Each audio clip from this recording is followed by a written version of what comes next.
यदि शब्दाह्वयं ज्योतिः आसंसारं न दीप्यते. The meaning of which is, had there been no language, the three worlds would have sunk in the utter darkness. So, language is the light which removes the darkness of the three lokas. There are many languages in the world. The number may be 2,800. But Sanskrit is the only language which formation. According to our records, there are three languages. These three are the most ancient languages. They are Sanskrit, Greek, and Latin.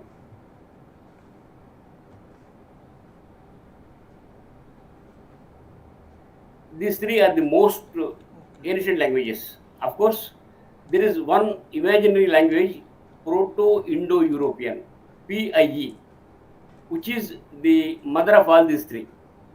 But the records are not available. So far, the records are available. These three are the most ancient languages. So we can find similarities between these among these three languages. Sanskrit में अग्नि, Greek में Ignis. Agni becomes ignis. Pancha, penta. Dasa, deca. Udaka, aqua. Like this, there are many similarities among these three languages. Now, which is the earliest among these three? We can definitely say that Sanskrit is the earliest, because the entire world has accepted that Rigveda is the first book of mankind.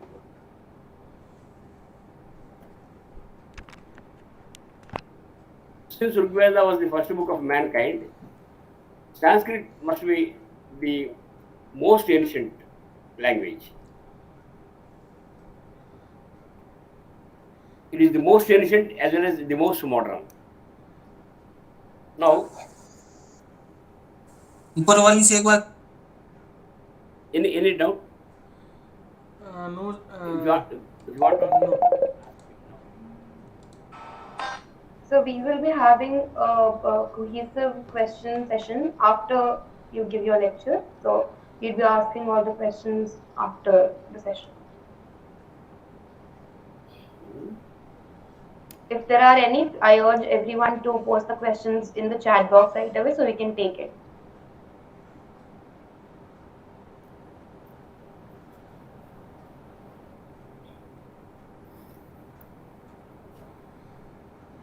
Language cannot survive only by speaking. It must be written. Mere speaking and writing will not do. An amount of literature has to be produced in that language. Mere production of literature will not do anything. That literature is useful to the common man of the society. So, every language survives only these four aspects are satisfied. So, in order to bring back the glory of Sanskrit, we have to follow these things. So, in order to,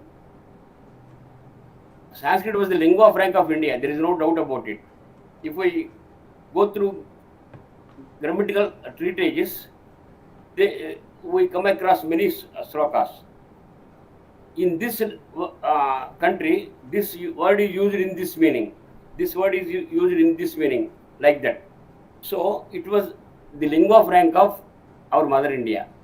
But due to political, socio-economical reasons, it was taken back and it has disappeared from the mouths of the tongues of the people. So, it is our bounden duty and sublime obligation to bring back the glory of this language, because it is the only language which can satisfy the necessity of all people. We can express any kind of expression through Sanskrit, and Sanskrit is a unique feature that any word can be put anywhere. For example, aham apanam gacchami. I go to bazaar. Gacchami apanam aham. Aham gacchami apanam. Any word can be put anywhere. This type of convenience is not there in any other language. So, keeping all these views, we have to preserve our language. When British people were ruling our country, British government appointed a gentleman, Sir William Jones, as a judge in Calcutta. He came to Calcutta and inquired to know the language, because judgment cannot be given unless you know the language of the people of that particular area. So he wanted to know the language of the people. Then people told him, sir, there are many languages. By that time, there were 1684 languages. So you cannot study all the languages. So you study Sanskrit, then every language will come. Though he wanted to study Sanskrit, he asked many people, but nobody has come forward to teach him Sanskrit. Then there was an elementary school teacher. He approached that teacher. So he told him, I don't know much of Sanskrit, sir, but I can teach a little bit. Then he started teaching Sanskrit to him. But Sir William Jones did not feel any thrill. Why? Why he did not feel any thrill? Because whatever he knows, the words are in Sanskrit also, the same words are coming. For example, here Pita, in English father, Mata mother, Brata brother, Swesa means sister, Duhita means daughter, Sunu means son, S-O-N son. So whatever he comes across, it is known to him. So he did not feel any thrill. Then he started inquiring. I have come from 60,000 miles. What is the secret of Sanskrit? He wanted to make a research. So he established an institution in Calcutta, Royal Asiatic Society. Please note down, Royal Asiatic Society, RAS. So he invited hundreds of people, pundits from all over the world, and started research. After a thorough research, they came to know that Sanskrit was the mother of all the languages. Whatever word you take, the origin must be in Sanskrit. Danta, denta, cardia, hridaya, dermatology, charma, derma, pada, poda, like that. Whatever the word you pick up, the origin must be in Sanskrit. In that way,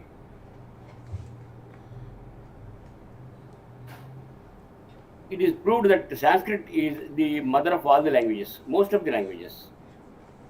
Now, what is the advantage of Sanskrit? Sanskrit has a great advantage over other languages because it has etymology. Etymology means science of meaning. Meaning is different, science of meaning is different. So Sanskrit language is rich in respect of etymology. For example, For a plant, what we call in English is plant. What does it mean? Plant means plant. In Sanskrit, the meaning is padapaha. Padapaha means padehi pibati. It drinks with the branches. Padehi pibati iti padapaha. We call plant as padapa. Depaha means elephant. Elephant does not give any meaning, but the word Depa gives a scientific meaning. Depaha means Dva-Bhasha pipati. It drinks with two. It drinks twice. Elephant drinks water with the trunk first and then with the mouth. Dva-Bhasha pipati iti Depaha. Uragaha means snake. Urasa gacchati iti uragaha. Pannagha means snake. Padbhyam nagachiti, it does not crawl with feet. Pannagha. So this is the scientific meaning. This etymology is nowhere in the other languages. So if we come across the word, we can know the meaning also. This scientific meaning of that particular word.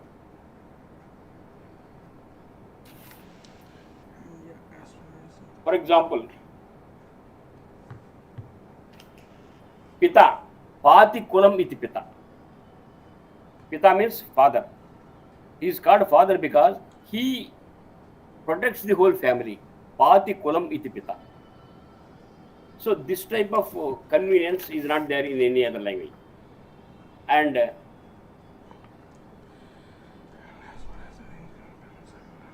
Hridaya. Hridaya means heart. Harati dadati yapayati to hridayam. Harati means it draws blood from all parts of the body. Harati draws blood. Dadati it gives blood to the lungs. Yapayati, it makes the blood transmitted to all the parts of the body. Harati, from Huru Harati, from Dadati Da, Yapayati Ya, Kru Daya. This type of meaning, etymology, is not available in any other languages. So, by knowing Sanskrit, we can think of the scientific meaning of the language. This is the most advantageous aspect of Sanskrit language. And there is one more, Jagat. What is meant by Jagat? Jagat means world. Gacchati the Jagat. It is called world because it always keeps on moving. Gacchati iti Jagat. Amavasya, new moon day. What does it mean? Amavasya. Amavasya means Ama Sahavasati Chandrarkau. The moon and the sun are in a line. So this proves the astronomical knowledge of our ancestors. Sahavasati Chandrarkau. The moon and the sun are in a line. So it is called Amavasya. And we can tell about many other words. Agrahara. What is meant by Agrahara? Have you come across the word Agrahara? The kings used to give Agraharas to Brahmins. What is meant by Agrahara? Oh, it's a group of. Sorry, Madhu, go ahead. Harasya ayam haraha. Harasya ayam haraha, which belongs to Shiva. Harehi ayam haraha, which belongs to Vishnu. Harasya harav. Agre harav isisa agraharaha. It is a place which the temple of Vishnu and Shiva are situated. In one direction, this Shiva's temple, and the other direction, Vishnu's temple. Agraharaha. And Acharya. Acharya means teacher. For Acharya, there are three meanings. These three meanings are applicable everywhere at every time. Acharati Acharya, who practices mannerism. Acharam Grahiti Acharya, who teaches good mannerism. Acharoti Ardhani Acharya, who keeps on material pertaining to the students.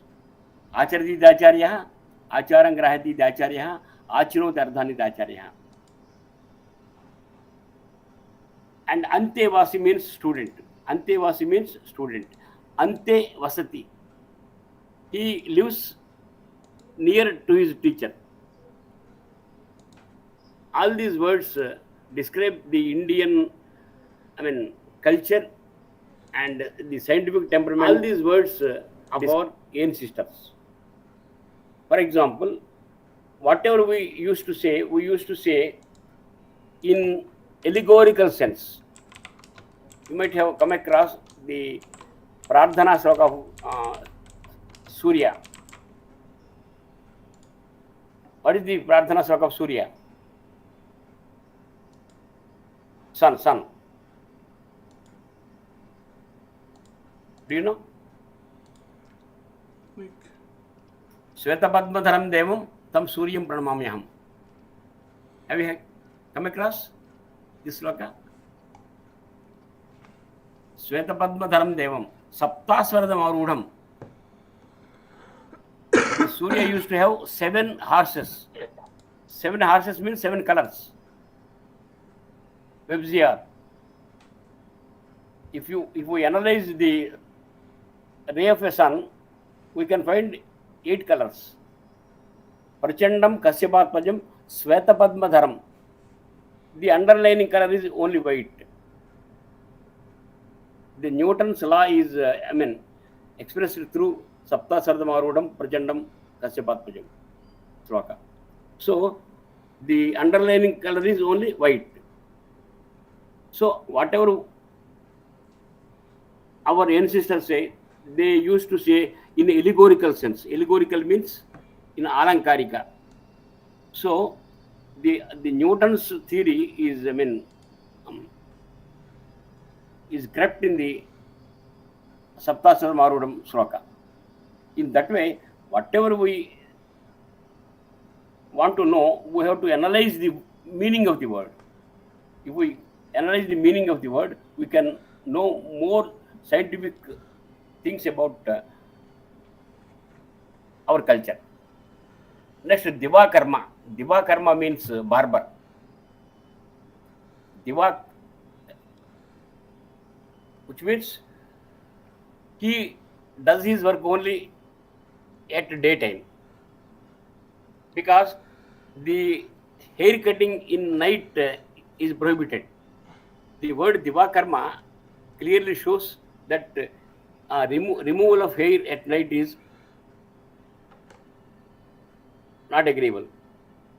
So in this way, Sanskrit language gives more focus on scientific, cultural and other aspects. And it is the fountain of all regional languages. Mahatma Gandhi says, Sanskrit is like a river Ganges to our country. If it is dried up, all the regional languages will lose its vitality and power. So, all the languages got inspiration through Sanskrit, and they are supporting Sanskrit. So, we have to give the necessary support to Sanskrit by learning. If you learn Sanskrit, you can learn any other language. So I will, if you have any doubt, ask me. After this, I will give some slokas to you for your understanding.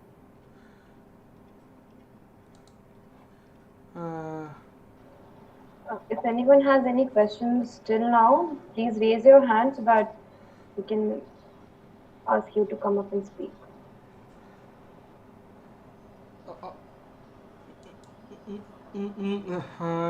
Yeah, or else you can post them in the chat. Yeah, so Nirupala, you have some question in the chat box and the form as well. Okay, can you please open the form and check for the questions in case if any? So there is one question wherein Shailendra wants to ask if you could please guide him where he can learn Sanskrit to understand various ancient texts.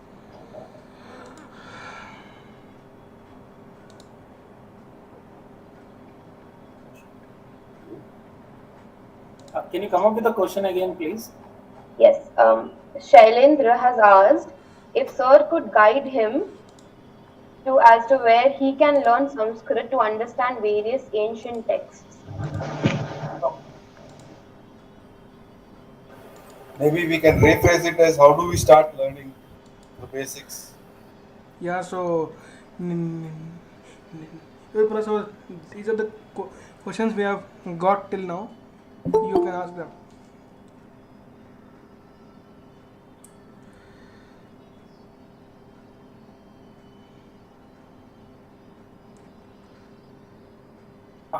See, I think the text is not, Yeah. visible. Sure, I'll If it- zoom in. So I'll zoom in. Just a minute. Okay. I'll zoom in. Yeah. Yeah, I think Yes, sir, this. please go ahead. Yeah. Could you please zoom in more? Yeah. Or I can rephrase. I mean, I can read out for him. So, Yeah. how different languages like Hindi, Bengali have slowly evolved from Sanskrit? That is the first question. And how can we learn Sanskrit now when we know nothing about it? Is the second question. I mean, how to begin actually learning Sanskrit? Okay. As well as how the other languages evolved from Sanskrit. Madam, if you want to learn Sanskrit, This is a question from our learner, one of the learners, and he has asked what are the sources from where he can learn Sanskrit and what is the best way to start learning Sanskrit. madam, there are many books for a beginner. I shall suggest some books, and I have prepared 30 lessons in English.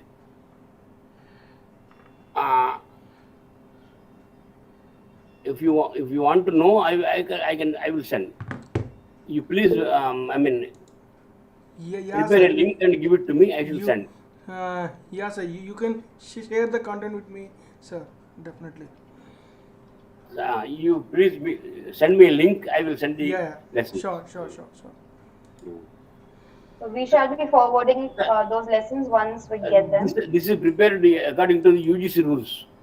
Okay. Very systematic. Yeah, sure, sir. If you come across the 30 lessons, you can express any kind of idea through Sanskrit. In such a way, it is prepared. Yeah. So Okay, you so send me we a would link. be looking forward to your content. We will send the link. I think Shailendra wants to ask something else. Shailendra, if you want, you Yeah, can go please. ahead. Sorry, could you please able to understand Hindi? Yes. Okay, right, sir. Thank you. मैं संस्कृत को पढ़ना चाहता हूँ ठीक से कि मैं वेदा को ओरिजिनल फॉर्म में पढ़ सकूं। कोई अप्रोप्रिएट प्लेस कहाँ होगा जहाँ हम इस तरीके से कोई मुझे गुरु मिल सकता है क्या? बुक्स तो अवेलेबल हैं, but I want a real Guru. Sir, there are many gurus who can teach Vedas, because Veda can be learned only through Guru, because it involves with the accent. Ekashabdaha swarato ardhato va midya prayuktaha na tadarthamaha. If you misspell, if a word is misspelled, it will not give the correct meaning. Moreover, it causes great destruction for us. So it should be learned through Guru alone. There are many gurus who could teach Vedas. I am in the Chandigarh, Chandigarh के around कहीं पे कोई ऐसा होगा जगह जहाँ पे ऐसे गुरु अवेलेबल हो? Yes. That's a very geographical centric question that you're asking, Shailendra. Maybe we can get ahead and you can get in touch with the Deva-Bhasha Sanskrit Society. We might be able to help you out in that context. Let us keep this session in the scope of our topic for today. Okay, thank you so much. I would actually like to extend the session and continue with what Sir was saying. And he just wanted to give us some shlokas, if I'm not wrong. Sir, if you would like to continue. We shall be taking the questions shortly after you're done with the shlokas. There are many beautiful slokas in Sanskrit. I mean, they are conversational in nature. They give immense pleasure for us by reading. What type of slokas you want to listen? So something that actually tells us how we can relate Sanskrit and Sanskriti to the modern age and modern era and be cohesive and coherent with the language. Madam, if you want to learn Sanskrit, you start with Raghuvansa. Raghuvansa is the first book and the last book also. So, for beginners, Raghuvansa is the best one.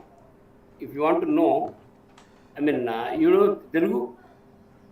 No, sir, unfortunately, I don't. Yeah, so, Sir, English translations also, you better to know, start with Raghuvansa.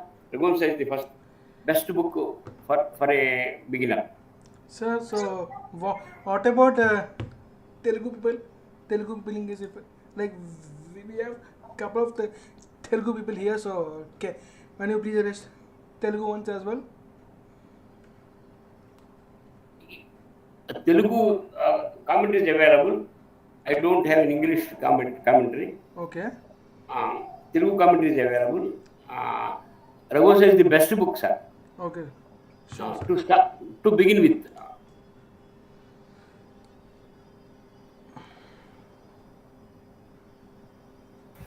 Sir, just one question. We don't need to know the alphabets or word meanings to read this book, or this book is in English itself? V.S. Apte has written a beautiful dictionary for Sanskrit. V.S. Apte, Vaman Sivaram Apte. That dictionary is useful for students only, because Sanskrit dictionaries are very costly and they are big in size. V.S. Apte's dictionary is handy and it is very much useful. So through the help of V.S. Apte dictionary, you can learn Sanskrit. If you want to know any meaning of any word, you please ask me. I'm always available for you to teach. Sir, I So have we a have- question. Sorry, Govind, just give me a minute. Okay. Please do. Thank you. We have one more question that is more relevant to the topic that we have today, which is, how is Sanskrit beneficial in this age? Madam, it is beneficial because many scientific thoughts are hidden in Sanskrit language. If you go through the original treatises of Sanskrit, many things are known to us.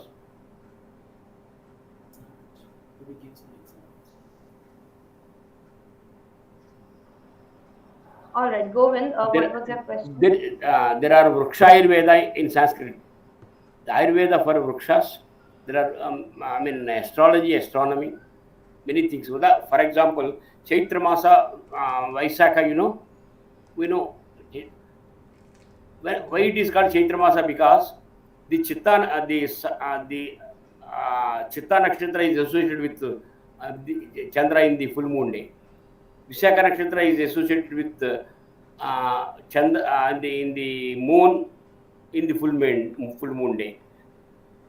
In that way, we are rich in scientific knowledge also. In medicine also, in medicine and philosophy and in many other branches, Sanskrit is there in any branch of language. What we have to know is, we have to know the meaning completely. Translation, the knowledge based upon the translations are not clear. So we have to go through the Sanskrit original. So there are teachers around us who can teach Sanskrit.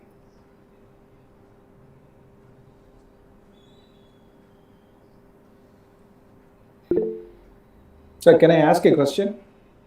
Sir? I have a question, sir. Please Sir, ask. it is very interesting to know this perspective that a lot of scientific knowledge is codified into these Sanskrit words. Thank you for bringing that perspective out.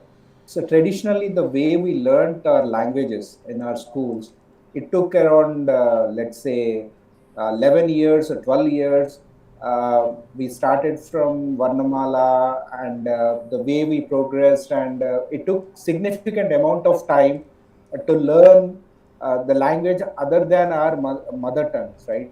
Is there any efficient way of acquiring this Sanskrit knowledge, language knowledge, so that we can be effective in understanding the scriptures or texts that are available around us?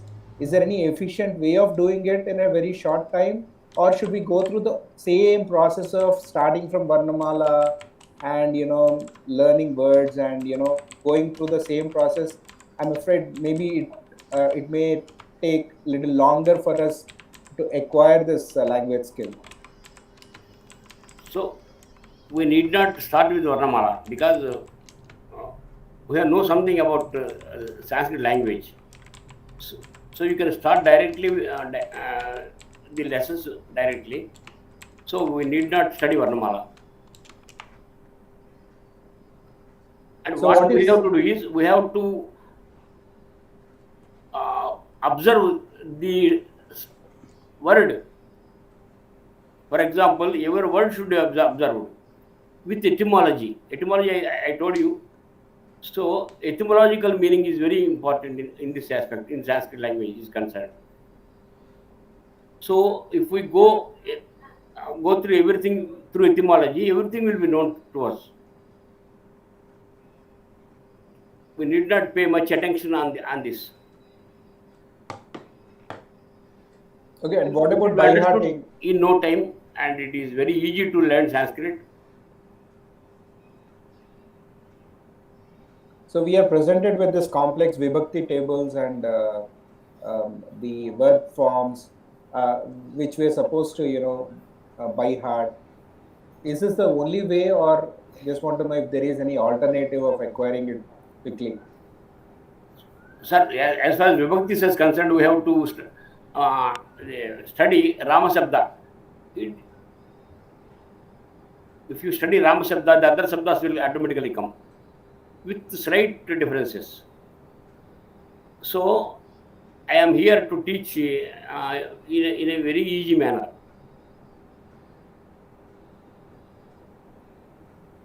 No doubt it is difficult to go, to by heart all these case endings, but there is there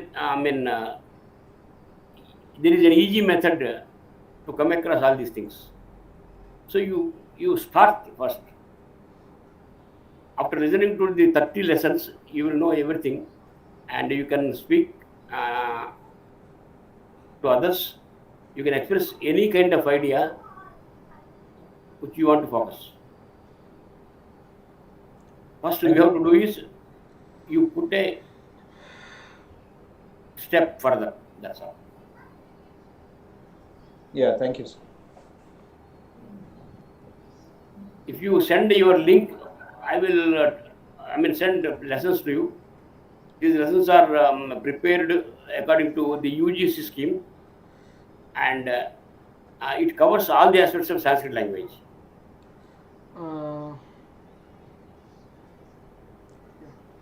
So we shall be doing it from our official society account, and then we'll be sharing it with everyone. Okay. Yeah. Okay, I okay. think that We'll get in touch with you, and we shall share it from our society account to everyone. I suppose Vignesh would like to ask some questions, but before that starts, I would like to introduce Vignesh.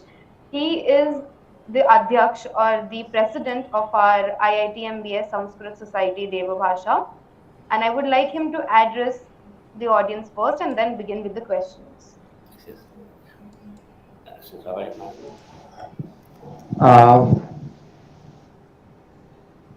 सर्वेभ्यः नमो नमः, ladies and gentlemen, and our distinguished guest, and our members, the members of our society. Firstly, I would like to express my sincere gratitude to the brilliant professor who has just enlightened us with his profound insights into the beauty and significance of Sanskrit. Your words have reminded us why we all gathered here today, united by our shared passion for the ancient and timeless language. Thank you, sir. Uh, Furthermore, our society is formed just to promote Sanskrit, not only the promotion of Sanskrit, but creation of texts, modern texts in Sanskrit. That is one of our main aims, that we continue various, there are various Indologists who claim that Sanskrit is a dead language, and we need to refute them that no, Sanskrit is not a dead language. And this is the very aim, very core of our society. So, the question that I would like to ask our professor sir here is that we often come to know about that there is a difference between the classical Sanskrit, that is the Paniniya Shiksha, and the Vedic Sanskrit. So, what is the difference between the two, and how is it relevant for us? So, the classical Sanskrit starts from Valmiki. Before Valmiki, the Sanskrit was Vedic Sanskrit. So, the classical literature started with Valmiki alone. The Vedas, Purana, Vedas, Upanishads are Vedic literature. And the classical literature starts with Valmiki. Panini wrote grammar to Vedic and classical literature also. It is applicable to both.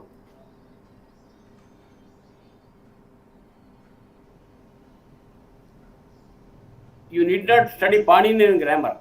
You can directly learn Sanskrit even without going through the Panini grammar. Okay.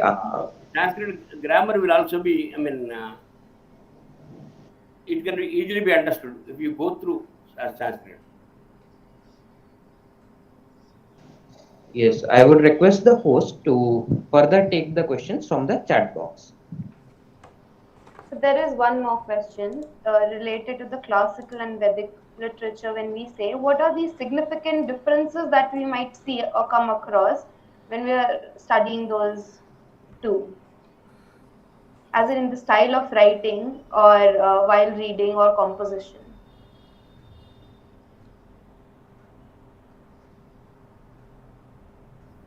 Madam, Vedic Sanskrit has three types of accents: stress accent, pitch accent, and middle accent.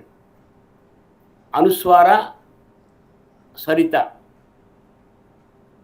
In classical Sanskrit, there is no stress on accent. Of course, accent is different. Accent is essential also. Even in English also, accent works. India is a vast country, India is a waste country. There is a small difference, vast and waste. Instead of India is a waste, if I say India is a waste country, they will stone me.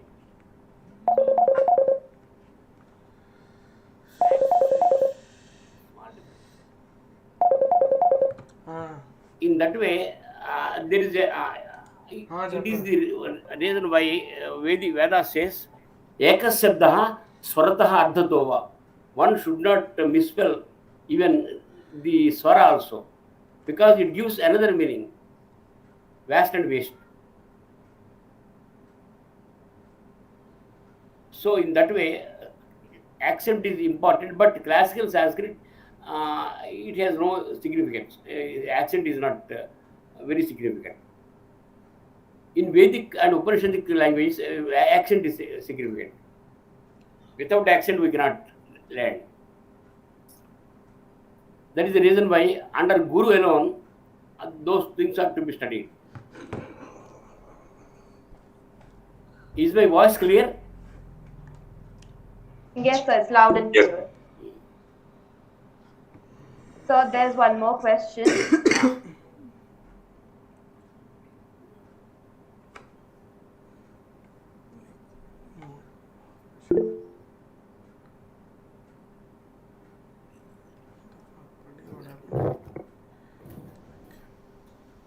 Okay.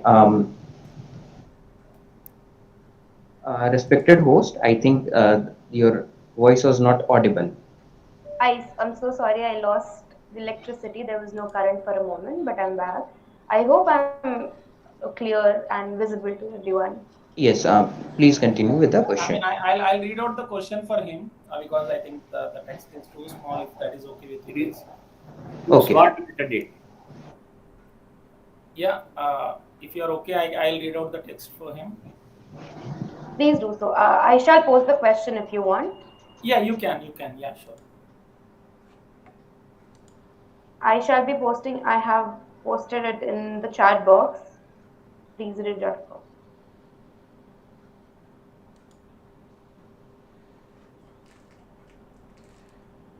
I think the question is Sanskrit is thought by NASA to be the best language for creating computer code for their artificial intelligence programs. Any insights over this?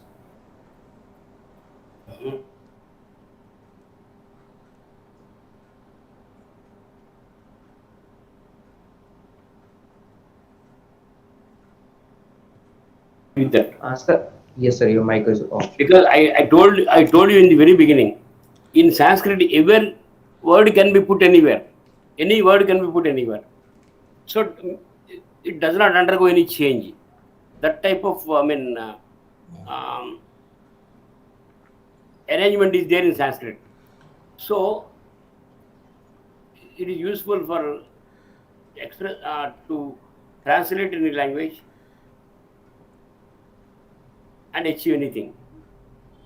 So it's just not only about translation, but also for the artificial intelligence. So artificial intelligence also it is useful, but because I don't know much about artificial intelligence and all that,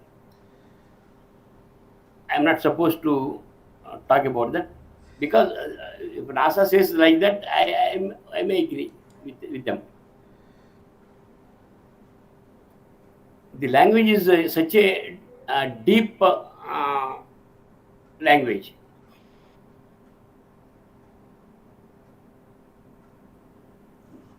Then I have studied,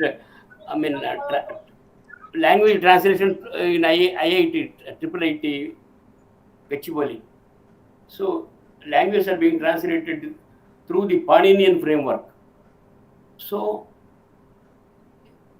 it may achieve. I think there is another question. Language is a gift from nature. Can you please elaborate connection between nature and Sanskrit? What is the connection between nature and Sanskrit?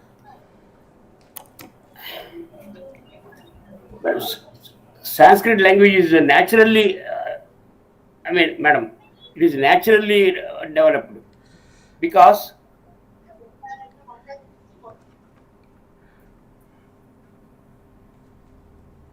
akuha visarjanayanam kantha a kaka ganga comes from ichu isyanam talu e chacha jajaya from palatals. Ruturashanam murdha ra tata radhana from murdhanya. Murdhanya means the tip of the tongue touches the upper part of the mouth.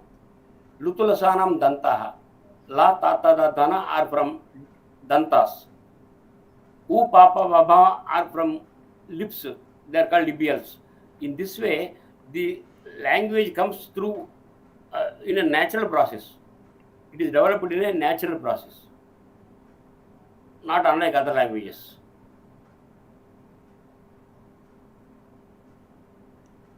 Thank you, sir. There's one more question from Niyati. She asks, um, when we say Sanskrit is an Indo-European language, Yes. does it mean that its origin is in Europe and later it came to India, or is it vice versa? Or does the Western, do we consider Sanskrit to be originated in Europe or in India, or where exactly does it originate?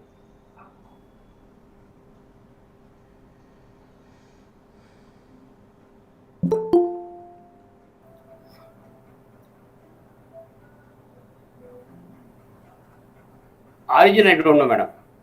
I did not go through it. Okay, sir, we understand.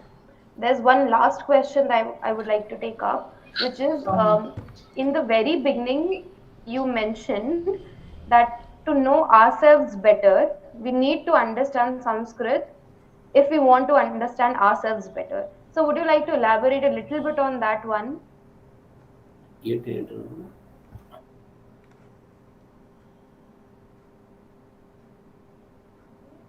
Madam, Atma Jnana, the philosophy is in Sanskrit. If you say Atma, if you say that I am seeing with my eye, the eye is not actually seeing. If you say that I am talking through my mouth, the mouth is actually not talking. If you say that I am listening to through my ear, the ear is not actually not listening. There is something which is hidden behind these three is doing all these works. Do you understand? There is something that knowledge can be acquired through the works of Vedanta alone. There is all the Vedanta works are in Sanskrit, so Atma Jnana can be achieved through Sanskrit language alone, because originally they are in Sanskrit. So Atma means we say, if you say that it is my hand, the hand is not you. My hand, my eye, my nose, and my mouth. If you say that the Atma is different from all these appearing things, that Atman can be achieved only through Vedanta, and it is written in Sanskrit. That is the reason why Atmanna Janati go through English translations and read Vedanta, but the original Sanskrit is different. A man who studies Vedanta through Sanskrit is better than a man who studies Vedanta through other languages.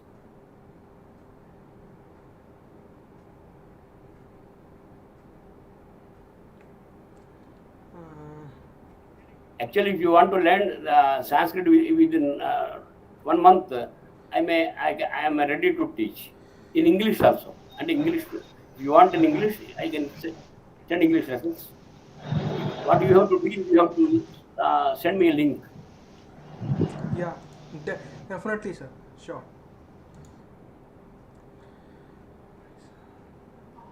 Sir, I suppose these are all the questions that we have for today. I would like to introduce the secretary of our society, which is Santosh. Santosh would like to give the concluding address to everyone. Santosh, yes. Namasarvobhya.